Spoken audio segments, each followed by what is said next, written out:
அனைவருக்கும் வணக்கம். இன்றைய பதிவில் மகர ராசி அவிட்டம் நட்சத்திரத்தில் பிறந்தவர்களுக்கு 2024 செப்டம்பர், அக்டோபர், நவம்பர், டிசம்பர் 4 மாதத்திற்கான பலன்களை நாம் பார்க்க போகிறோம். அவிட்டம் நட்சத்திரத்தில் பிறந்தவர்கள் அன்பாக இருப்பார்கள், முகம் அழகாக இருக்கும், எந்த ஒரு செயலையும் செய்து முடிக்கும் ஆற்றல் பெற்றவர்களாக இருப்பார்கள், உடல் திடகாத்திரமாக இருப்பார்கள், மிகுந்த தேக ஆரோக்கியம் பெற்றவர்களாக இருப்பார்கள். அதே சமயம் அவிட்டம் நட்சத்திரத்தில் பிறந்தவர்களுக்கு தோல் சம்பந்தமான பிரச்சனைகள் வரும் வாய்ப்புகள் உண்டு. ஸ்கின் அலர்ஜி கண்டிப்பாக உண்டு. இரத்தம் சம்பந்தமான பிரச்சனைகள் வரும் வாய்ப்புகள் இவர்களுக்கு அதிகம். இரத்த நாளம் சம்பந்தமான பிரச்சனைகள் வரும் வாய்ப்புகள் இவர்களுக்கு அதிகம். இவர்கள் சில ஆண்டுகளுக்கு ஒரு முறையாவது போய் இரத்த நாளம் சம்பந்தமான பரிசோதனைகள் செய்து உடலை பாதுகாப்பாக வைத்துக் கொள்வது நன்மையை தரும். கண்கள் அழகாக இருக்கும். கண்கள் வசீகரிக்கும் தன்மை கொண்டது. கண்கள் பார்ப்பவரை மயக்கும். பணம் சேர்ப்பதில் மிகுந்த சாமர்த்தியசாலிகள். பணம் சம்பாதிப்பவர்கள், சேமிப்பவர்கள், எந்த ஒரு எல்லைக்கும் செல்லக்கூடியவர்கள் இவர்கள். கடுமையான உழைப்பாளிகள். நிறைய நேரம் அவசரப்பட்டு சில காரியங்களை செய்துட்டு பின்னால் வருத்தப்படக்கூடியவர்கள் இவர்கள். ஹோட்டல் சாப்பாடு இவங்களுக்கு ரொம்ப ரொம்ப பிடிக்கும். வீட்டு சாப்பாட்டில் நாட்டம் குறைவு. எந்தெந்த ஹோட்டலில் என்னென்ன வெரைட்டி இருக்குதுன்னு கேட்டால் இவங்க தெளிவாக கரெக்டாக சொல்லிடுவாங்க. என்னென்ன ரேட்டு ப்ரைஸ் எல்லாம் இவங்களுக்கு தெளிவாக தெரியும். சில நேரங்களில் இவர்கள் மிகவும் கடுமையாக நடந்து கொள்வார்கள். கல்வியில் இவர்களுக்கு நிறைய தடைகள் உண்டு. தடைகளை தாண்டித்தான் இவர்கள் கல்வியில் ஒரு உயர் நிலையை அடைய முடியும். மேற்கல்வியில் கல்லூரி UG/PGயில் மிகப்பெரிய தடைகள் உண்டு. அதை தாண்டுவதற்கு மிகப்பெரிய பிரயத்தனம் இவர்கள் செய்தாக வேண்டும். இல்லாவிட்டால் பள்ளி காலங்களே படிப்பு நின்றுவிடும் வாய்ப்புகள் அதிகம். பள்ளிக்கூடங்களில் கல்லூரிகளில் ஏகப்பட்ட பிரச்சனைகள் இவர்களுக்கு உண்டு. சக மாணவர்கள், ஆசிரியர்கள், பேராசிரியர்கள், முதல்வர்கள் இவர்களிடம் பிரச்சனை செய்பவர்கள் பெரும்பாலும் அவிட்ட நட்சத்திரக்காரர்களாக தான் இருப்பார்கள். இவர்கள் ஹாஸ்டல் பிரச்சனைகள் உண்டு. இதெல்லாம் தாண்டித்தான் அவர்கள் உயர்கல்விக்கு வந்திருக்க முடியும். இவர்கள் பெரும்பாலும் 15 வயதிலேயே காதல் ஆரம்பித்து விடுகிறது. காதல் இல்லாத அவிட்டம் இல்லை. ஆனால் காதல் கைகூடவில்லை என்றால் திருமணத்துக்கான வாய்ப்புகள் மிக மிக குறைவு. மகர ராசிக்கு 7.5 சனி 3ஆம் பாகம் ஓடிக்கொண்டிருக்கிறது. பொதுவாக 7.5 சனி என்பது 30 ஆண்டுகளுக்கு ஒரு முறை வரக்கூடியது. ஒரு மனிதனின் ஆயுட்காலம் 120 ஆண்டுகள் என்று வைத்து கொண்டால் கடவுள் கொடுத்த ஆண்டுகள் 120. அது சராசரியாக ஒரு 80-90 என்று வைத்து கொண்டால் ஒரு 330 வரும். அதில் ஒவ்வொரு 30 ஆண்டுகளுக்கு ஒரு முறையும் 7.5 சனி கண்டிப்பாக வரும். ஒரு மனிதனுடைய வாழ்க்கையில் 3 தடவை 7.5 சனி கடந்தாக வேண்டும். இந்த 7.5 சனியில் இப்போ மகர ராசிக்கு 7.5 ஆண்டில் கடைசி 2.5 ஆண்டுகள் ஓடிக்கொண்டிருக்கிறது. நாம் பொதுவாக 7.5 ஆண்டுகளை 3 2.5 ஆண்டுகளாக பிரித்து பார்க்கிறோம். முதல் 2.5 ஆண்டுகள், இரண்டாவது 2.5 ஆண்டுகள், மூன்றாவது 2.5 ஆண்டுகள் என்று பிரித்து தான் 7.5 சனி பலனை நாம் கண்காணிக்கிறோம். இதில் மகர ராசிக்கு 3வது 2.5 ஆண்டுகள் 7.5 சனியின் கடைசி கட்டம் ஓடிக்கொண்டிருக்கிறது. பெருமளவு பிரச்சனைகள் கண்டிப்பாக குறைந்திருக்கும். ஒரு 80-85% பிரச்சனைகள் குறைந்திருக்கும். இன்னும் கொஞ்சம் காலம் இருக்கிறது. அது முடிந்தவுடனே 7.5 சனி தாக்கம் முழுமையாக இருந்து நீங்கள் ரிலீஃப் ஆகி விடுவீர்கள். அது வரைக்கும் நீங்கள் காத்திருக்கத்தான் வேண்டும். அஸ்ட்ரோ மாங்குடிமேல் யூடியூப் சேனலை சப்ஸ்கிரைப் பண்ணுங்கள், லைக் பண்ணுங்கள், பெல் பட்டன் அழுத்துங்க, லிங்க் எல்லோருக்கும் ஷேர் பண்ணுங்கள். வீடியோ பதிவை பயன்படுத்திங்க. உங்களுக்கு பயனுள்ளதாக இருக்கும்னு நான் நம்புகிறேன். சேனல் மெம்பர்ஷிப் ஜாயின் பண்ணிங்க, உங்களுக்கு யூஸ்ஃபுல்லாக இருக்கும். மகர ராசி அவிட்டம் நட்சத்திரம் நேயர்களே, 2024 செப்டம்பர் மாதம் என்ன நடக்கும்?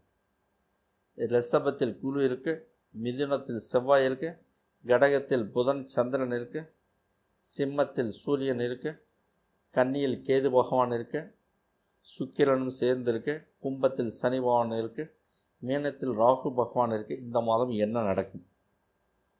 சம்பந்தமே இல்லாமல் போலீஸ் ஸ்டேஷன், கோர்ட் கேஸ் என்று போக வேண்டி வரும். விபத்தில் தலையில் அடிபடும் வாய்ப்புகள் உண்டு. ஹெல்மெட்டை அணிந்து செல்வது நன்மை தரும். குழந்தைகளுக்கு உடல்நலம் பாதிக்கும். குழந்தைகளுக்கு வைத்திய செலவுகள் உண்டு. அக்கம் பக்கத்தில் சண்டை சச்சரவுகள், கருத்து வேறுபாடுகள் உண்டு. வீடு தேடி சண்டைக்கு வருவார்கள். எச்சரிக்கை தேவை. போலீஸ் ஸ்டேஷன், கோர்ட் கேஸ் விவகாரங்கள் உங்களுக்கு சாதகமாக முடியும். மனைவிக்கு உடல்நல பாதிப்புகள் உண்டு. ஏதாவது பிரச்சனையால் நீங்கள் வீட்டை விட்டு வெளியேற வேண்டி வரலாம். சில சொத்துக்களை இழக்க வேண்டி வரும். கட்டாய இடமாற்றம் உண்டு. மகர ராசி அவிட்டம் நட்சத்திரம் நேயர்களே, 2024 அக்டோபர் மாதம் என்ன நடக்கும்? ரிஷபத்தில் குரு பகவான் இருக்கு, மிதுனத்தில் செவ்வாய் இருக்கு, சிம்மத்தில் சந்திரன் இருக்கு, கன்னியில் கேது புதன் சூரியன் இருக்கு, துலாமில் சுக்கிரன் இருக்கு, கும்பத்தில் சனி பகவான் இருக்கு, மீனத்தில் ராகு பகவான் இருக்கு. இந்த மாதம் என்ன நடக்கும்? தந்தையுடன் கருத்து வேறுபாடுகள் உண்டு. தந்தையின் சொத்துக்களில் பிரச்சனைகள் உண்டு. புதுசாவது ஏதாவது தொழில் ப்ராஜெக்ட் ஏதாவது ஆரம்பிச்சிங்கன்னா தடை வரும் வாய்ப்புகள் உண்டு. அந்த தடையும் மாமா மச்சான் பங்காளி தான் பண்ணுவான். தாய் மாமனால் பிரச்சனைகள் வரும். திருமணம் ஆகாதவர்களை திருமண பாக்கியம் கைகூடி வரும். 3ஆம் திருமணத்திற்கு வாய்ப்புகள் உண்டு. சித்தப்பா சின்னம்மாவினால் நன்மையை எதிர்பார்க்க முடியும். அவர்களால் ஆதாயம் உண்டு. கோர்ட் கேஸ் விவகாரங்கள் உங்களுக்கு சாதகமாக முடியும். சண்டை சச்சரவுகள் நீங்கி சமரசத்தில் முடியும். பூமியில் பயிர் விளைச்சல் அதிகமாகும். கூடுதல் மகசூலை காண்பீர்கள். இடமாற்றம் உண்டு. அதனால் கூடுதல் அலைச்சல் வேதனைகள் உண்டு. மகர ராசி அவிட்டம் நட்சத்திரம் நேயர்களே, 2024 நவம்பர் மாதம் என்ன நடக்கும்?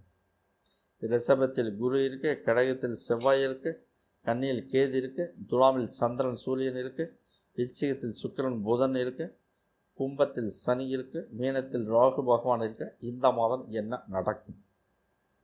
எல்லா இடத்திலிருந்தும் பணம் கைக்கு வரும். 2 சக்கர 4 சக்கர கனரக வாகனங்கள் வாங்கும் வாய்ப்புகள் உண்டு. கோயில் குளங்கள் என்ற ஆன்மீக பயணம் சென்று வருவீர்கள். நீண்ட நாள் முடிக்க முடியாத ஒரு பிரச்சனை முடிந்திருக்கும். கால்நடைகளில் மிகப்பெரிய ஆதாயத்தை அடைவீர்கள். பால் வளம் கூடும். அதிக பால் வளத்தினால் கூடுதல் லாபம் அடைவீர்கள். தொழில் பார்ட்னர்ஸுடன் கருத்து வேறுபாடுகள் வரும். நண்பர்களுடன் கருத்து வேறுபாடுகள் வரும். கணவன் மனைவியுடைய கருத்து வேறுபாடு வரும்.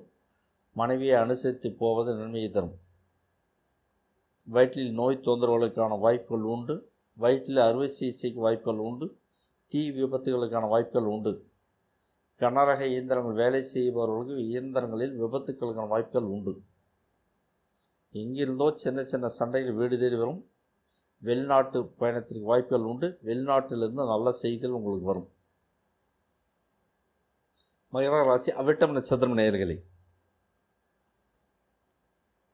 2024 டிசம்பர் என்ன நடக்கும்?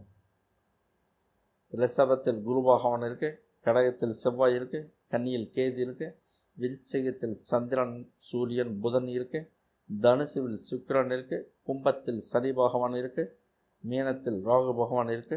இந்த மாதம் என்ன நடக்கும்? எல்லா இடங்களிலிருந்தும் பணம் கைக்கு வந்து சேரும். நீண்ட நாள் பிரச்சனை ஒரு முடிவுக்கு வரும். 2 சக்கரம் 4 சக்கரம் கனரக வாகனங்கள் வாங்கும் வாய்ப்புகள் உண்டு. விருந்து விசேஷங்களுக்கு சென்று வருவீர்கள். கணவன் மனைவியிடையே கருத்து வேறுபாடு வரும்.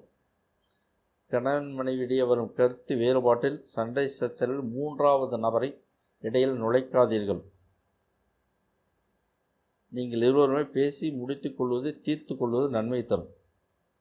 வயிற்றில் நோய் தொந்தரவு உண்டு. அறுவை சிகிச்சை வாய்ப்புகள் உண்டு. கட்டாயமாக வெளியூர் வெளி மாநிலம் வெளிநாட்டு பயணம் உண்டு. யூரினல் இன்ஃபெக்ஷன் வரும் வாய்ப்புகள் உண்டு. காதல் திருமணத்தில் கவனம் தேவை. காதல் திருமணம் அடிதடியில் முடியும். காதல் திருமணத்தை ஒத்தி போடுவது நன்மை தரும். கூட்டிக் கொண்டு ஓடுவதை தற்காலிகமாக நிறுத்தி வையுங்கள். ஓடினால் பிரச்சனைகள் தொடரும். தந்தையின் சொத்துக்களில் பூர்வீக சொத்துக்கள் இந்த பிரச்சனைகள் சுமூகமாக ஒரு முடிவுக்கு வரும். பேச்சுவார்த்தையை தொடங்கி பிரச்சனையை அனுசரித்து முடியுங்கள். இதுதான் இந்த மாதம் நடக்கும்.